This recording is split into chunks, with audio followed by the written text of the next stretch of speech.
तो हेलो दोस्तों, mount black की एक और नई वीडियो में आप लोगों का बहुत बहुत स्वागत है। एंड दोस्तों, आज की जो हमारी वीडियो होने वाली है वो बहुत ही ज़्यादा खास होने वाली है, बहुत ही ज़्यादा डरावनी होने वाली है। बिकॉज ये जो वीडियो है ये हमारे एक सब्सक्राइबर ने, जिनका नाम है राहुल, उन्होंने अपने रियल मेहंदीपुर बालाजी टेम्पल के एक्सपीरियंस के साथ में शेयर करा है। एंड आप सब में से सभी हॉरर फैंस को मेहंदीपुर बालाजी के बारे में तो डेफिनेटली पता ही होगा। That temple is one of the most worshipped one and even one of the most scariest and mysterious one in our whole country. So बिना किसी देरी के आइए इस वीडियो को एक बार शुरू करते हैं।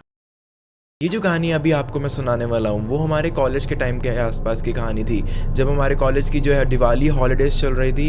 एंड मैं और मेरे 9 बाकी के दोस्त, हम 5 बाइक पर मेहंदीपुर बालाजी टेम्पल को विजिट करने का जो है प्लान, एक ट्रिप डिसाइड करते हैं basically. And to be honest, college के टाइम में हम बहुत ही ज़्यादा क्यूरियस किड्स होते थे। एंड ऐसी चीज़ें सुनने के बाद हमारा मन क्यों नहीं करेगा यहाँ पर जाने का। तो हमने सोचा कि क्यों ना छुट्टियों का सही फ़ायदा ही उठा लिया जाए। हमारी जो ट्रिप थी टाइम से थोड़ी सी लेट शुरू होती है, हमें काफ़ी अर्ली मॉर्निंग निकलना था, लेकिन हम थोड़ा सा लेट हो जाते हैं, जिसकी वजह से हम अपनी डेस्टिनेशन पर अराउंड नून के आसपास में पहुंचते हैं। एंड जिस टाइम पर हम पहुंचे थे उस टाइम पर बालाजी टेम्पल एकदम बंद था। लेकिन ऑब्वियसली हम जिस चीज़ के लिए आए हैं उसको देखे बिना तो नहीं जाते।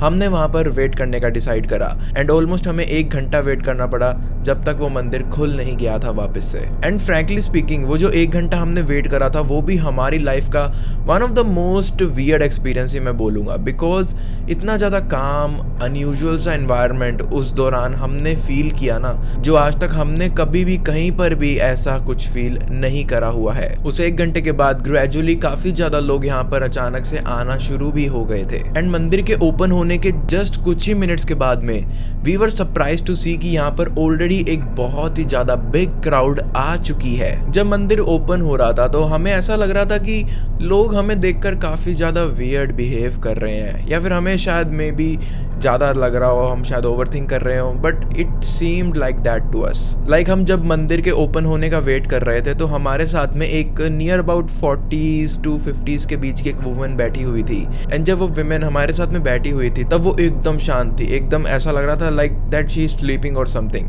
लेकिन जैसे ही मंदिर ओपन होता है वैसे ही वो कुछ चैंट करने लग गई थी, लाइक अजीब टाइप की प्रेयर्स अपने मन में गाने लग गई थी एंड थोड़ा थोड़ा विस्पर कर रही थी। एंड ये नज़ारा काफ़ी ज़्यादा अलग सा था हमारे लिए, काफ़ी ज़्यादा क्रीपी भी मैं बोल सकता हूँ था हमारे लिए। बट ये तो जो शुरुआत थी, वो चैंटिंग तक तो हम फिर भी ठीक थे, लेकिन फिर वो अचानक से सर्कल्स में मूव होने लग जाती है एंड अपना सर जो है वहाँ पर मौजूद वॉल्स के ऊपर मारना शुरू कर देती है। एंड ये नज़ारा उस चैंटिंग विस्परिंग वाले नज़ारे से तो हमारे लिए 100 गुना और भी ज़्यादा खौफनाक था। जैसे टेम्पल ओपन हो गया था वैसे तो हमने ये सारी चीज़ें इग्नोर करके इनके पास से ज़रूर हमें निकलना पड़ा, लेकिन हम इन चीज़ों को जितना इग्नोर कर सकते थे कर रहे थे, पॉजिटिव रहने की कोशिश कर रहे थे।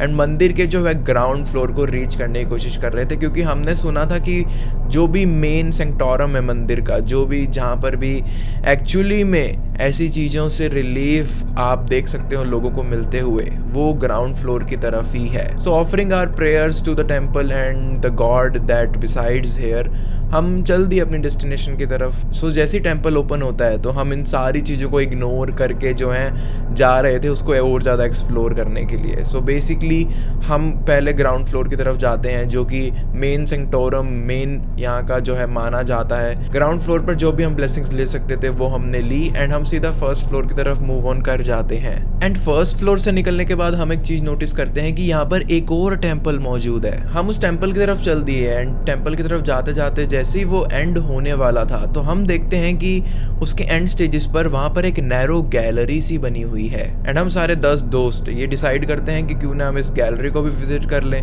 कोई भी एक्सपीरियंस छोड़कर क्यों जाएं। एंड जैसे ही हम उस गैलरी को विजिट करते हैं, जैसे ही उसको एक्सप्लोर करना शुरू करते हैं, ये मोमेंट हम सब की लाइफ का सबसे ज़्यादा टेरिफाइंग मोमेंट बन जाता है। बिकॉज हम वहाँ पर देखते हैं कि लोग जो हैं अपने शोल्डर्स के ऊपर बहुत भारी भारी पत्थर रखकर जो है वहाँ पर बैठे हुए हैं, वो भी एकदम कामली। लोग लेटे हुए हैं और उनके ऊपर, चेस्ट के ऊपर बहुत ही ज़्यादा हैवी स्टोन्स को रखा गया है। काफ़ी सारे लोगों को वहाँ पर चैनों से बांधा गया है, लोहे की चैनों से बांधा गया है। एंड जितने भी लोग वहाँ पर मौजूद थे उनके चेहरे के ऊपर कोई भी एज सच फेशियल एक्सप्रेशंस मौजूद नहीं थे। वो बहुत ही ज़्यादा कामली उस चीज़ को कर रहे थे, लेकिन उनको देखकर ऐसा लग रहा था जैसे उनके अंदर बहुत ज़्यादा एंगर भरा हुआ है, या फिर इन सिंपल टर्म्स अगर मैं बोलूँ, जैसे वहाँ के लोग भी ये सोचते हैं कि ये लोग पोजेस्ड हैं किसी चीज़ से। कुछ लोगों की डायरेक्ट आंखों में अगर हम वहाँ पर देखने की कोशिश कर रहे थे तो वो ऐसा सामने से इतना ब्रूटल लुक देते थे वापस कि हमें वापस उनकी तरफ देखने की हिम्मत भी नहीं होती थी। एंड जो लोग बिल्कुल ही कुछ नहीं बोल रहे थे, उनके अपोजिट भी कुछ लोग थे, जस्ट लाइक वो ओल्ड वुमेन की कहानी जो मैंने आपको बताई थी। यहाँ पर भी कुछ लोग चैंट्स वगैरह कर रहे थे जो कि हमें तो बिल्कुल भी समझ ऑब्वियसली नहीं आ रहे थे। टू बी ऑनेस्ट, मैं और मेरा जो फ्रेंड सर्कल है वो कभी किसी भी चीज़ से एज सच डरे नहीं है। हम जो एक दूसरे को बहुत ही ज़्यादा ऐसे ब्रेव टाइप ऑफ पीपल में काउंट करते थे, लेकिन इस दिन इस एक्सपीरियंस को एक्सपीरियंस करने के बाद we were definitely totally scared and I don't think कि कभी किसी के कहने पर भी हम यहाँ पर वापस जाएंगे। वैसे ये जो नैरो गैलरी थी, इसको ख़त्म करने के बाद either one can go up the hills और one can just go out, लेकिन हमें पता चला कि अगर हमें अप हिल जाना है तो हमें नंगे पैर जाना होगा। एंड यहाँ पर बहुत सारे स्नेक्स एंड और भी डेडली जानवरों का खतरा बना रहता है, लेकिन हम फिर भी गए बिकॉज आई टोल्ड यू ना कि ठीक है हम डरे हुए थे एंड ऑल दैट, बट हम अपने एडवेंचर को, हम अपनी जर्नी को आधा अधूरा थोड़ी ना छोड़ के जाते। एंड किस्मत से हम जब अप हिल गए थे तो हमें एज सच कोई भी डेडली एनिमल्स का सामना नहीं करना पड़ा था, लेकिन कहते हैं कि बहुत बार करना पड़ जाता है। जब हम सारे इस जगह से निकल गए थे, अपनी बाइक्स के ऊपर सवार थे, हमको डायरेक्टली अपने हॉस्टल ही जाना था, लेकिन बीच बीच में कभी किसी की बाइक खराब हो रही थी, कभी कुछ हो रहा था, कभी कुछ भी हो रहा था। लाइक मैं यहाँ पर एक्सप्लेन भी नहीं करना चाहता, लेकिन बहुत ही ज़्यादा रुकावटें आ रही थी। लाइक जिस स्पीड से हम यहाँ पर पहुँचे थे उसका 0.2% स्पीड से भी हम वापस नहीं जा पा रहे थे, इतनी ज़्यादा प्रॉब्लम्स हमें आ रही थी, रुक रुक के हमें जाना पड़ रहा था। But eventually we were fine, हम पहुंच गए थे अपनी डेस्टिनेशन पर। टाइम बहुत ज़्यादा लगा कंपैरेटिवली, बट या इट वाज समथिंग जो हम कभी भी नहीं भूलेंगे। एंड आई होप कि आपको मेरी स्टोरी पसंद आई होगी। दोस्तों, एक बहुत ही ज़्यादा ज़रूरी अनाउंसमेंट है, काइंड अनाउंसमेंट है, काइंड स्पॉन्सरशिप है, आप कुछ भी मान लो, लेकिन प्लीज़ एक बार सुन लो जो मैं बोलने वाला हूँ। एक्चुअली मैंने काफ़ी टाइम से ये बताना चाह रहा था, लेकिन मेरे को अच्छा सा मौका नहीं मिल रहा था बताने का। लेकिन I have a own brand जो कि अमेजोन पर उसके प्रोडक्ट्स में सेल करता हूँ। एंड जिस ब्रांड की मैं बात कर रहा हूँ, फर्स्ट ऑफ ऑल मैं उसका नाम आपके साथ में शेयर करना चाहता हूँ, which is Phutri crafts. And Phutri is a Rajasthani word for beautiful, and crafts तो वी ऑलरेडी नो। एंड ये ब्रांड इतना ज़्यादा स्पेशल क्यों है मेरे लिए, एंड शायद आप लोगों के लिए भी बन जाएगा, बिकॉज जितने भी प्रोडक्ट्स हम इसके ऊपर सेल करते हैं ना, वो सारे के सारे एकदम एनवायरमेंट एंड नेचर फ्रेंडली हैं। फुटरी क्राफ्ट्स के अंदर आपको यहाँ पर plantable pencils, plantable calendars, plantable pens and बहुत सारे डिफरेंट टाइप की वैरायटी ऑफ प्रोडक्ट्स देखने के लिए मिल जाएंगी। एंड सभी प्रोडक्ट के रिव्यूज भी बहुत ही ज्यादा अच्छे ऑलरेडी आ रहे हैं। अगर आप लोग भी एनवायरमेंट के लिए कुछ करना चाहते हो, अगर आप लोग भी कुछ इंटरेस्टिंग करना चाहते हो नेचर के लिए, तो अभी जाइए amazon.in पर या फिर अमेजोन की ऐप पर। वहां पर आप फुटरी क्राफ्ट सीधा सर्च कर सकते हो, या फिर डिस्क्रिप्शन या पिन कमेंट वाले लिंक पर जाओगे तो भी आप सीधा हमारे स्टोर के पेज पर पहुंच जाओगे। एंड वहां से जाके आप बहुत ही ज़्यादा ऐसे नेचर फ्रेंडली प्रोडक्ट्स को खरीद सकते हो, इन्वायरमेंट को बचा सकते हो, अपने बच्चों को टॉक्सिक चीज़ों से बचा सकते हो, एंड खुद को भी बचा सकते हो इन सारी चीज़ों से। एंड एक चीज़ और, अगर आप यहाँ से कोई भी चीज़ परचेस करोगे तो इनडायरेक्टली आप लोग मेरे को ही सपोर्ट कर रहे हो। And I really be thankful अगर आप ऐसा करोगे तो। एंड मैं इतना तक भी बोलता हूँ कि अगर आपको प्रोडक्ट्स पसंद ना आए तो आप रिटर्न कर देना, ठीक है। वैसे भी आप अमेजोन से तो मंगवाने वाले हो, लेकिन एक बार इनको चेकआउट जरूर करना, because it is one of the best thing I am doing beside YouTube अभी। एंड ये वाले प्रोडक्ट्स यूज़ करके आप खुद पर भी प्राउड करोगे एंड मेरे पर भी प्राउड करोगे। सो एक बार जरूर डिस्क्रिप्शन एंड पिन कमेंट को चेक कर लेना। इस वीडियो के अंदर एक और स्टोरी है जो शायद आप लोगों को और भी ज़्यादा पसंद आएगी। So why not, let's start with the second story of this video, जो कि हमारे सब्सक्राइबर एंड हमारे वीडियो एडिटर रोहित ने हमें शेयर करी थी।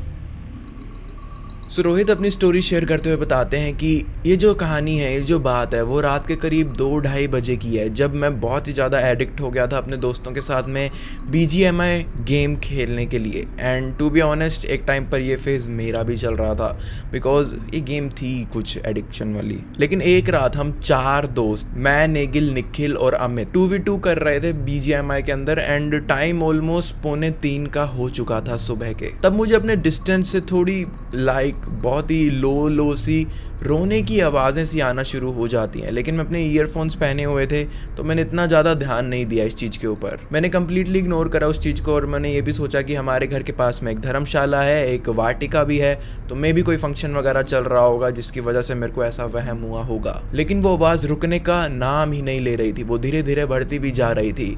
मैंने भी बहुत ज़्यादा फ्रस्ट्रेट होकर फिर फाइनली मैंने ईयरफोन्स अपने निकाल दिए थे एंड वो आवाज़ तब भी आ रही थी एंड मैं बहुत ज़्यादा कंफ्यूज हो रहा था कि आवाज़ एक्चुअली में आ कहाँ से रही है। लेकिन जब वो आवाज़ बारी बार बस आती ही रही तो मैं बहुत ज़्यादा डरना शुरू हो गया था एंड मुझे बिल्कुल समझ नहीं आ रहा था कि इतनी रात को ऐसे कौन रो रहा है। उस आवाज़ को सुनने के बाद मैंने एक चीज़ तो आइडेंटिफाई करी, वो आवाज़ ऐसा लग रहा था कि मेरे मम्मी पापा के रूम के आसपास से कहीं आ रही है। जो मेरा रूम था इन पर्टिकुलर वो मेरे मम्मी पापा के रूम से जस्ट राइट साइड में था। लेकिन मैं इतना ज़्यादा डरा हुआ था एंड एकदम अकेला था तो मेरे में बिल्कुल भी हिम्मत नहीं हुई कि मैं अपने मम्मी पापा के रूम के पास में जाकर इस चीज़ को चेक करने की कोशिश करूं। मैंने जैसा बताया कि मैं BGMI खेल ही रहा था तो मैंने वापस अपने ईयरफोन्स लगाए एंड अपने दोस्तों को वॉइस चैट के थ्रू ये कहानी बताने की कोशिश करी कि मेरे को किसी के रोने की आवाज़ ऐसी आ रही है। वो बोले कि तुम्हारे आसपास के पड़ोस में कोई लड़ाई वड़ाई करके आ गया होगा तो मे भी कोई रो रहा है, मे भी कोई नशा वशा करके ऐसे कर रहा हो, हमें क्या पता। लेकिन मैंने सोचा कि क्यों ना मैं इस आवाज़ को रिकॉर्ड करके ये प्रूफ कर दूं कि मैं जो भी बोल रहा हूँ वो एकदम सच बोल रहा हूँ। तो मैंने इसी चीज़ को करने के लिए अपने ईयरफोन्स जैसे ही वापस निकाले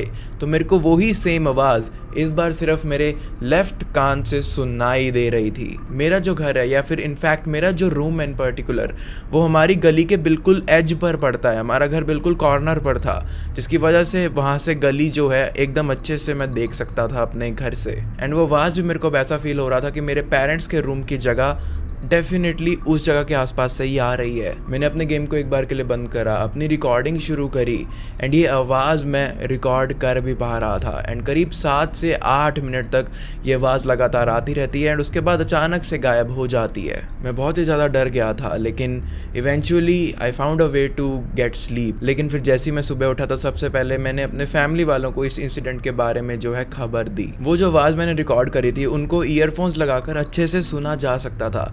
मैंने अपनी मदर के साथ में यही किया, उनको ईयरफोन्स लगाकर वो आवाज़ जब सुनाई तो उनका जो कहना था वो सुनकर तो लिटरली आई गॉट शिवर्स। उनका ये आवाज़ें सुनने के बाद ये कहना था कि मेरे को भी आज से करीब 2 साल पहले उसी टाइम के आसपास में ऐसे ही कुछ बोलने करने की रैंडम आवाज़ें आना शुरू हो गई थी जो काफ़ी देर तक आती रही। उन्होंने ये भी बताया कि जब वो उस आवाज़ को थोड़ा इन्वेस्टिगेट करने गई तो उन्हें पता चला कि उनके घर से दूर एक दादी अम्मा रहती हैं जो कि यहाँ पर अचानक से आई हुई थी एंड वो चिल्ला रही थी कि जल्दी बाहर आओ, जल्दी बाहर आओ।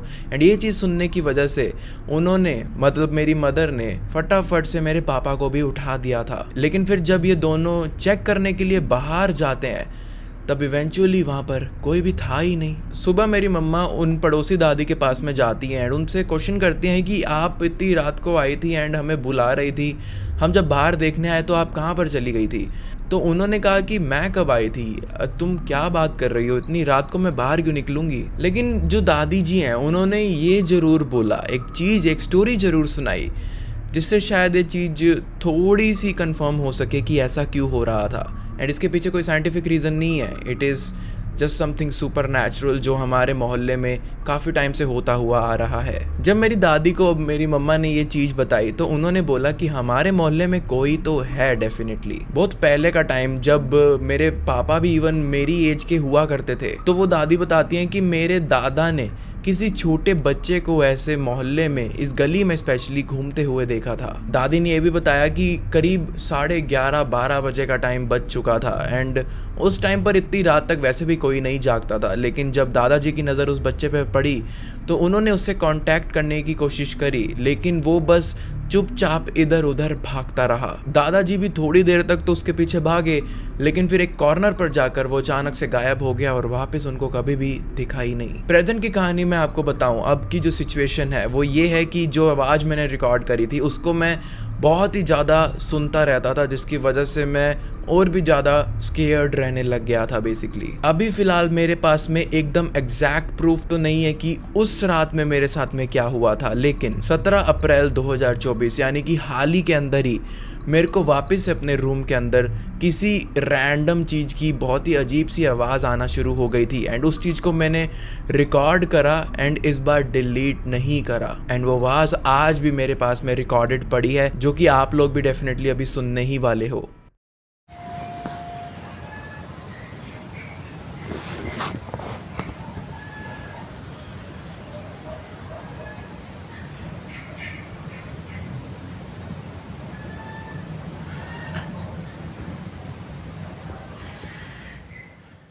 आवाज़ सुनकर शायद काफ़ी लोगों को ऐसा लग रहा होगा कि ये कोई मॉन्की टाइप एनिमल है, लेकिन अगर ये बंदर टाइप जानवर होता तो ये लोगों की मोस्टली छतों के ऊपर आते हैं, ना कि बिल्कुल कॉर्नर साइड में जहाँ से ये आवाज़ मैंने डेफिनेटली रिकॉर्ड करी थी। एंड हमारी गली में दुनिया भर के डॉग्स मौजूद हैं। अगर कोई बंदर जैसा जानवर हमारी गली में आ जाता तो लिटरली हमारे डॉग्स भौंक भौंक कर पूरा मोहल्ला उठा देते, लेकिन ऐसा कुछ भी नहीं है। रिकॉर्डिंग के अंदर अभी आप सुन सकते हो कि किसी भी डॉग के भौंकने की आवाज़ नहीं आ रही थी। अभी तो ये आवाज़ें सिर्फ मेरे को ही ज़्यादातर सुनाई देती हैं, लेकिन 3 हफ्ते पहले की बात है जब मेरी दादी भी एक इंसिडेंट शेयर करती हैं। वो ये बताती हैं कि उनको भी एक बहुत ही ज़्यादा अजीब टाइप की आवाज़ आई थी। दादी वो आवाज़ सुन के ये भी आइडेंटिफाई कर लेती हैं कि ये आवाज़ मेरी बुआ की आवाज़ लग रही है उनको, एंड वो आवाज़ बेसिकली थी mummy mummy I mummy. And दादी भी काफ़ी ज़्यादा डर चुकी थी ये आवाज़ें सुन के। लेकिन यहाँ पर भी हमारे घर का ये हॉन्टेड सिलसिला ख़त्म नहीं हुआ था। करीब 10-15 दिन पहले की बात ही होगी ये। हमारी पूरी फैमिली लंच कर रही थी एंड हम दूसरे रूम में बहुत आराम से सभी बैठे हुए थे। तभी मेरी बहन को इन पर्टिकुलर मेरे कमरे के बेड के ऊपर से किसी के कूदने की, रैपिडली कूदने की आवाज़ आने लग जाती है। एंड ये आवाज़ एक बार नहीं 4-5 बार आई थी एंड इस आवाज़ को मेरी मदर ने भी क्लियरली नोटिस करा था। हालांकि अब हम इन सब चीज़ों के बीच में रहना काफ़ी ज़्यादा सीख चुके हैं एंड इन चीज़ों के बाद से अभी तक तो एटलीस्ट कोई भी एज सच एक्टिविटीज़ हमें नहीं फॉलो करी है। एंड अगर कोई करेगी भी तो डेफिनेटली मैं एक अपडेट स्टोरी ज़रूर आप लोगों के साथ में शेयर करना पसंद करूँगा। एनीवेज आई होप कि आप लोगों को मेरी हॉरर स्टोरी भी पसंद आई होगी एंड जो भी चीज़ें हमारे साथ में हो रही हैं इनसे भी हमें बहुत ही जल्दी छुटकारा मिल जाए। बस I just hope that. So Rahul and Rohit, I really hope कि जिस वे में मैंने आपकी स्टोरी को प्रेजेंट करा है वो आपको बहुत ही ज़्यादा पसंद आई होगी। एंड दोस्तों, अगर आप भी चाहते हो कि मैं आपकी हॉरर स्टोरीज नरेट करूं तो mountblackstories@gmail जाओ, फटाफट वेट किसका कर रहे हो, व्हाट्सएप लैंग्वेज में मेरे को भेज दो तो जल्दी सेलेक्ट कर पाऊंगा मैं। एनीवेज फ्यूचर में भी ऐसा ही हॉरर कंटेंट देखते रहने के लिए आप बस माउंट ब्लैक को सब्सक्राइब करके रख लो एंड बाकी सब आप मेरे पर छोड़ दो।